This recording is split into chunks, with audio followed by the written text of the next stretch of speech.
I was planning to, okay, it's recording. I was planning to go over some theory today, at least for a while. If I happen to be interrupted, there is somebody working on the roof, right? He's trying to mend a leakage that I have. All right. So if he interrupts me, I will be absent for a couple of minutes, but I don't know. Okay, just in case, right? But the idea is that today we share a bit of the theoretical frame, and that we have this sharing of, remember, lesson planning ideas and stages, right? Next class, all together, all right, as we had planned to do it, in fact. Right. All right, so let me share. There is something I have found, all right, that I wanted to show you. Let me see here. Yes, I am editing the document. All right, there. Can you see it? Let me know. Yeah. Yeah. Yes? Well, in fact, I found on a blog, right, like a kind of summary of different stages in the lesson. And I thought that they had a clear, let's say, explanation of what each stage was about. And there were clips illustrating it, right? But my question is, I don't want to overlap with Silvina's class. So my question is, have you been dealing with this with Silvina? Because I think I saw something about that. We did, correct me if I'm wrong, the rest of the people, but not thoroughly. Like we haven't dealt with it completely yet, I think. Okay. Yes, because my idea is not that you hear the same from me and from Silvina's class, right? The fact that we talked and I told her that I was going to cover lesson planning, right? From Lessons Learned, that is the book that I am using, but I have also found other, let's say, materials from other books that can clarify the meanings, right? And the concepts much more. So the thing is that what I don't want to do is to, let's say, repeat a topic and you getting bored. That is what I want to avoid.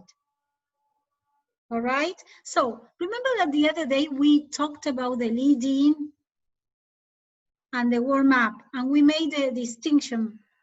Do you remember? Yes. Yes, okay. Now, would you say that the warm-up is a stage?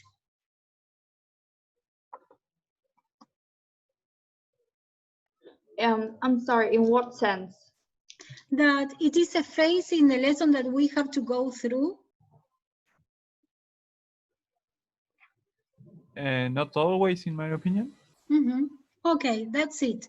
I mean, not always. There may be a lesson where you don't do a warm-up activity and you decide to, let's say, take the lead in directly. All right, start by the lead in. Okay? Now, what is the lead in? Well, here, according to this, let's say, blog spot, that then I will give you the link, I'm preparing the file, all right? It says, a good lead-in sets the context of the entire lesson, engages the students in the content from the very beginning, and is student-centered by providing them ample opportunity to practice speaking for fluency. So a typical lead-in follows the preceding stages. Stimulus. Provide some kind of a stimulus to set up a pair speaking activity. I mean, these are, let's say, examples, okay? A personal story, discussing some type of visuals, that is to say, showing them, bringing up a particular topic, starting talking about the weather, right?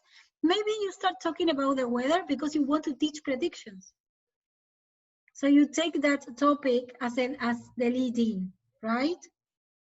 A good stimulus usually involves personalization, visuals, and it is engaging. Peer speaking activity. Having the students speak in pairs allows for more student-centered experience by providing them with more speaking practice than if the teacher were to lead a whole classroom discussion. Would you say that that is possible in all cases?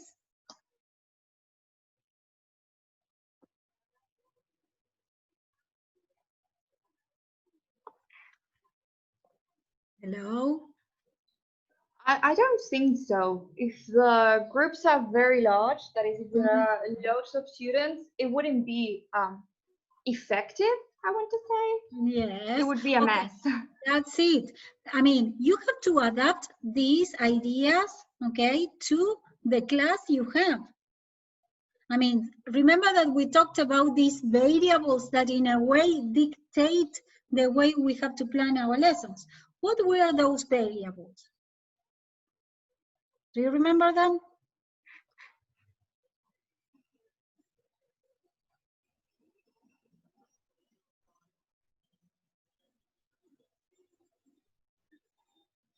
Remember, I cannot see the chat, okay, because I'm sharing the screen.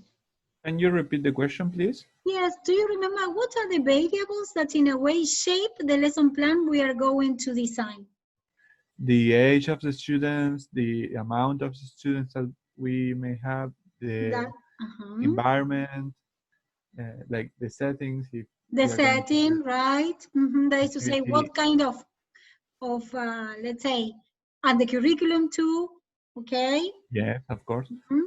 Right, and the type of institution you are in, right? That is to say, is it a private institute or is it a school, secondary school?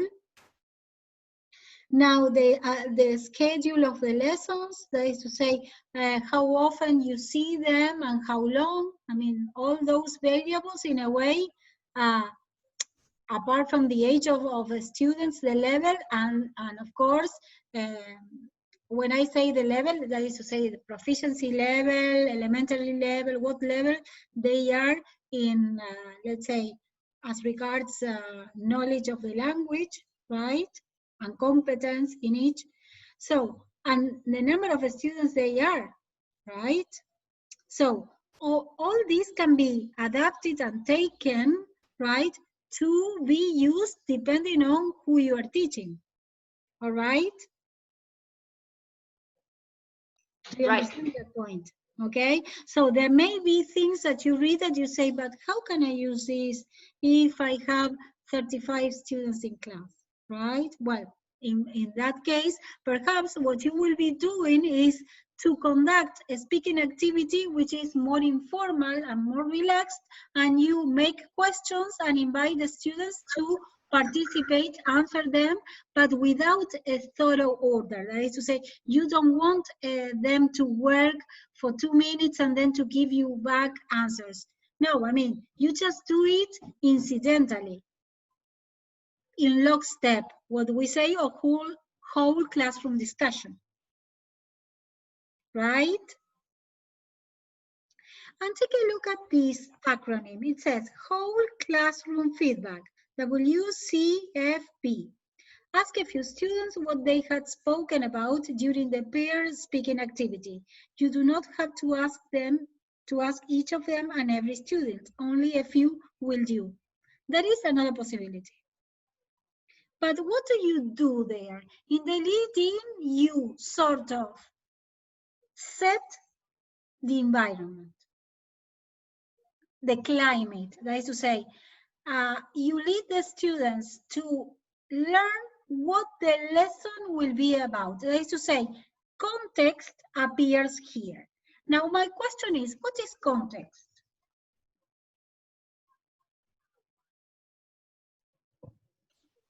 The environment in which you teach.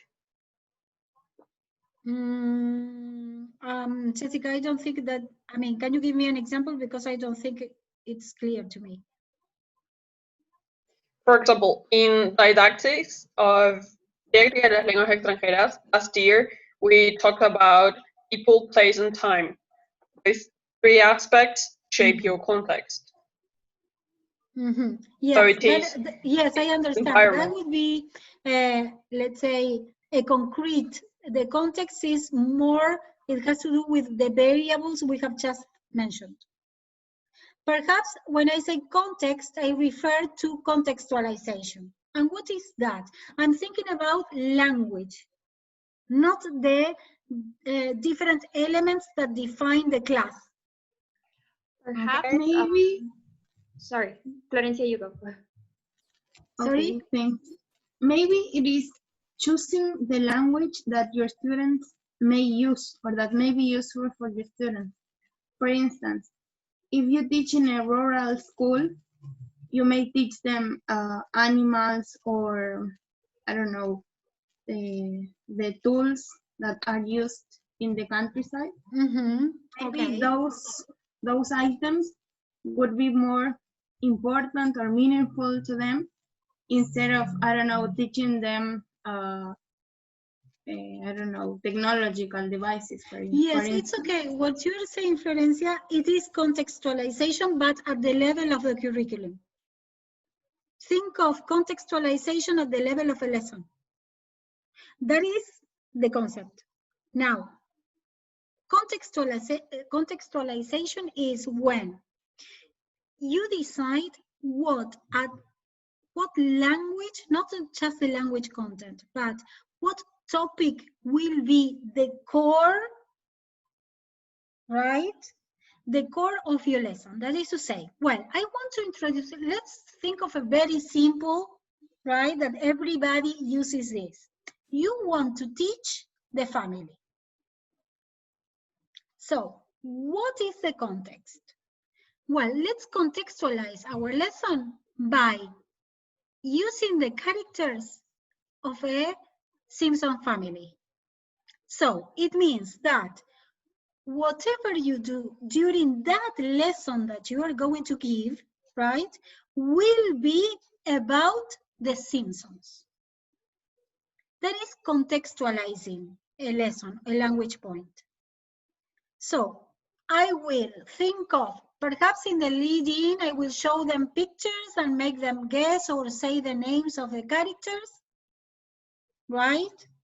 Then in the presentation, maybe I think of a text and give them a text for them to read, all right? And I ask them questions about them to check comprehension, etc. And all the activities, including presentation, if there is a presentation or whatsoever, right, will be around the Simpsons. That is contextualization. Do you understand now? Yes. Okay, hold on a second, right? Hold on a second.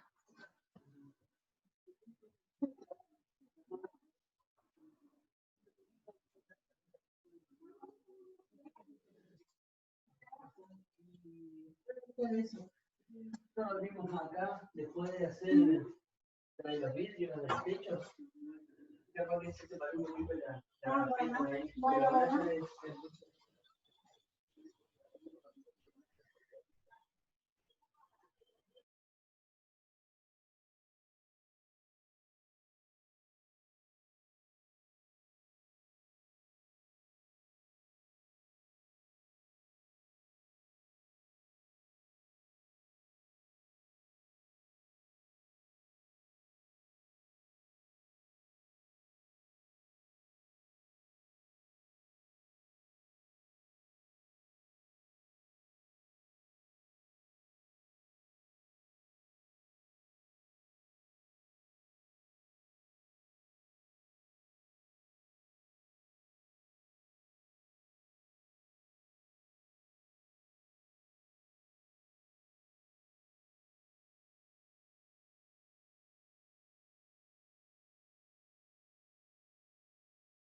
Okay, sorry for the interruption.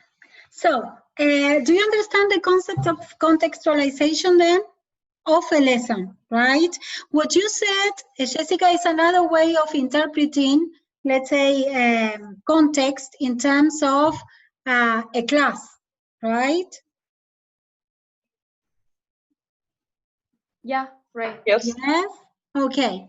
So, is there, I mean, we have not worked, let's say, on contextualization yet. Why? Because we have not planned a whole lesson. So I couldn't ask you to contextualize, let's say, the activities that you have prepared, because in fact, you can only see contextualization all throughout a lesson, not in one or two activities. So now the next step we are going to take is that of thinking about a lesson that goes around, right, one topic. Why do you think that we use contextualization? I mean, the idea is that it makes our lesson more effective, right? Why do you think is that way? Because it makes it more meaningful for the students. It's easier to follow. And generally, what it does is to catch the student's attention, right? So, for example, I remember that one example I gave to my students last year, I planned a lesson that was contextualized. It was about personal information or description of people. I will try to find it, right? And then I will upload it into the classroom. And I contextualized it with Stranger Things, right? The TV series with the different characters. Now you may say, Sandra, but what if they don't know them? Well, the idea is that you have to be smart enough to contextualize a lesson with a topic, right? And being careful at the same time to make it possible for those who are not acquainted with that topic to be able to work with it. So I was not, let's say, I was not expecting the students to give me full answers in terms of what they knew about the characters. But in fact, what I did is to include visual aids, and then I started, let's say, in a way, working with them on physical description, I think it was, and the students learned about these characters that were teenagers, because it was meant for a class of students that were in the second year of secondary school, right? And the idea is that in a way you could follow the lesson without having watched Stranger Things, right? Now, the thing is that, what was my intention? Well, in fact, I wanted to show them physical, or to teach them physical description, but using, let's say, people of their age, right? And people they could be familiar with. So that was the idea, showing them that it was something updated, and it was not something that they were not interested in. I'm sure that most of them have heard about Stranger Things. Now, for example, if you have to do this with adults, you may do it with, instead of Stranger Things, you may change the context and think of what? Can you contextualize it with characters from another TV series? For adults, it wouldn't be Stranger Things, because Stranger Things is for teenagers. But then with adults, you may do it with, can you think of a possible context? Game of Thrones, for example? Yes, I thought of that. Right? Yes, of course, of Vikings, or, yes? I'm sorry, but I didn't understand very well what contextualization is. It's when you think of a topic, Florencia, for your lesson. So this lesson is about Stranger Things. You may say, I mean, it's based on that. Now, I'm going to teach physical description. It's the theme, the topic. Thanks. Do you understand? Yes. Yes. Perhaps when I show you the lesson plan next class, right, you will see it more clearly. Now, Florencia, you cannot think of contextualization only for 1 or 2 activities. You have to think about that for all the activities that you plan for a lesson. The idea is that we think of a topic, right, and all the information, all the tasks, including the phase of presentation, if there is, or revision or expansion, right? If it is consolidation, then all the information, all the input will be based on that topic. It could be a TV series, but it could be something different. For example, I remember that last year some students presented comparatives, and you know what they used for a contextualization? La Casa de Papel, and they compared the characters. Let me think of another contextualization that I have seen. Some students had to teach will for the future predictions, and they focused on superstitions in Argentina. Right? So there was information for them to read and about that, and then to share. I mean, all that lesson was about superstitions. I have a question. Could we use the same topic or the same theme for more than one lesson? It's not advisable. Okay. But, Florencia, if you teach, for example, imagine you have a lesson with the students on Monday of 80 minutes, and then you have one of 40 minutes, right? Perhaps on the following day or on Wednesday, that is to say, there aren't many days in between, you can. But not 2 lessons, for example, of 80 minutes with the same. The problem is that what happens? You dry out of information.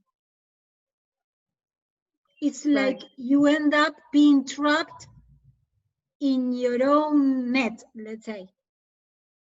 The problem is that the students start feeling, let's say, when you plan and you want to, let's say, extend the topic, then it happens that you really don't know what to do or how to, let's say, how to get more information, or the variety of activities disappears because you end up repeating yourself all the time.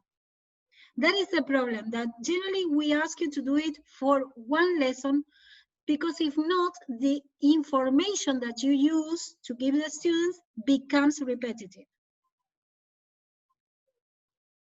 Do you understand? So how can you do it? For example, thinking about The Simpsons, perhaps you can extend, let's say, physical description, let's say, or family members, by in the second lesson, that is the 40-minute lesson, perhaps you can think of more secondary characters in the cartoon, rather than the ones that are most popular. That would be a twist in it. Right. But much depends on the schedule that you have. Right? I don't know if I'm making myself clear. Yeah, you have. Okay. Now, perhaps, if you think about the activities that you plan, there was context. I'm sure, or at least as far as I can remember, there was contextualization in your activities. Right? Think of a book, a textbook.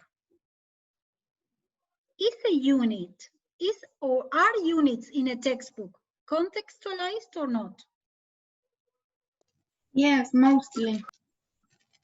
Well, did you see, or have you noticed that sometimes you have module 1, or unit 1 or whatever they call them, right? And you have, let's say, party time. And everything that, all the topics are about, let's say, traditional parties, celebrations, perhaps the function of inviting somebody to an event and all that. Everything is connected to that topic. Well, that is contextualization. All right? Yes? Well, Yeah. let's go on. Let me go further down if this works. Wait a second, because I cannot see the, here it appeared. I don't know where the hell I left the mouse, so I'm using, okay, that says language clarification, right? It says, these are special stages that have been devised by the owners of this blog, but I thought that they were quite clear. So that's why, and because there were a lot of examples, I like them and I wanted to, in a way, show them to you for you to have further references, right? What is language clarification? Perhaps if I think about, let's say, the terms that we have been using when dealing with this, it has to do with what? With the time when it comes when you model the language or you show the students the language. You start using this new language you want to teach. Okay? So the three fundamental components of clarifying language, whether it may be grammar, functional language, or vocabulary, are meaning, form, and pronunciation. Principally, you want to teach them in a systematic order with meaning always comes first. For example, after teaching meaning, you teach form and then pronunciation, or pronunciation and form, right, together. However, whichever way you do it, always remember you do it in a systematic order, with starting with a meaning. That is to say, if you want to teach, let's say, personal information, what are you going to focus on? On the grammar, that is to say, he, she, it, they, you, we, I, with different forms of the verb to be, or you really want to show the students what personal information is for. So the idea is that you start using, let's say, the language that may be talking about age and, let's say, occupation. That could be one area. And you're going to focus more on the fact that the students grasp the idea of, when you say, I am 49 years old, right? And Bart is 8 or 10 years old, I don't remember, okay? He's a student. Homer is 40 years old. He is not a student, he is a factory worker, right? And you start, but you are using the language, but you're focusing on keywords such as occupation and age. You don't care if the students really understand the whole sentence, but at least that they grasp the meaning, that this is about personal information, age and occupation, right? You are going over that topic. That is the phase when you expose the students to language, either by visual aids, by your talking, by asking them, eliciting information from them. That is when you are presenting, right? Or with the text too. Now, take a look. What does it say that you have to focus on language, but in a systematic way? Of course, it has to do with, if you show them the rule, the verb to be is used for personal information this way. If you use deduction at elementary levels, you may be confusing and discouraging students from paying much attention. So the idea is to use context in your favor and do what? and engage the students in paying attention to the information rather than the form of the pronunciation. Then, when are you going to work? Well, perhaps after you have shown them some visual aids and you write something on the board, you may ask the students to say the sentences with you in a loud voice, choral repetition, choral reading. Okay? Or you may invite the students to do some choral reading that is prompted by you. Okay? So, all that has to do with modeling the language, that sooner or later we do it, right? Now, you may say, is that a teacher-centered? No, it isn't. But you have to take into consideration that whatever language you build, right, must be somewhere for the students to have a record. And that record generally is the board, right? Now, no matter, it may be a board on the screen. The one that is available now is the board that we have on our, let's say, computers, on our laptops, right? That is the same source, but in a different way, right? Now, here it says, you always want to convey the general meaning first and then clarify further comprehension using comprehension check questions. What are comprehension check questions? Well, they are, let's say, questions that the teacher makes in order to make sure that she can go on, right, with the topic. That is to say, it's these questions that in a way will give you a hint whether the students are following you or not. So our questions that deepen, they are questions that deepen your understanding of a word. For example, the basic definition of a word filthy might be something that is dirty. Or that is to say, you say, for example, is Homer a student? And the students say, no. Okay, is he a factory worker? Yes, yes, okay, right? And you write on the board, he is a factory worker, right? And you put that. You check that the students could tell student from factory worker, then housewife and all that, but I'm giving you just a simple example. But it is just to make sure that the students are following you. Now, when you make a question that has to do with form, perhaps you are going to, let's say, ask the students to say, is this an adjective? Is this a noun?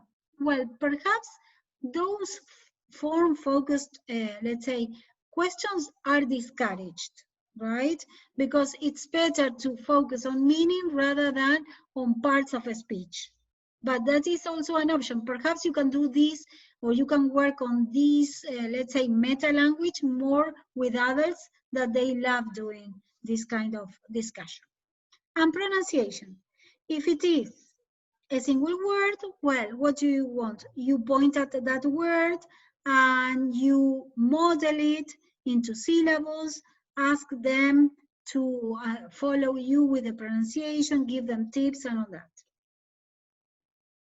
Okay, and then we have the gist task. What is that? That would be the first activity that the students will be doing, right? And where input will be included, right? For them to, in a way, start incorporating, right? Let's say this new language into the system that their schema, right? Or the schemata, as we call it, that they already have. Now, in 1 minute, this is going to stop, right? We resume, okay? Right? Okay. Okay. Okay, let me finish now, and we join again so as not to be interrupted. Hold on. So, Okay. follow the link again, and we go on.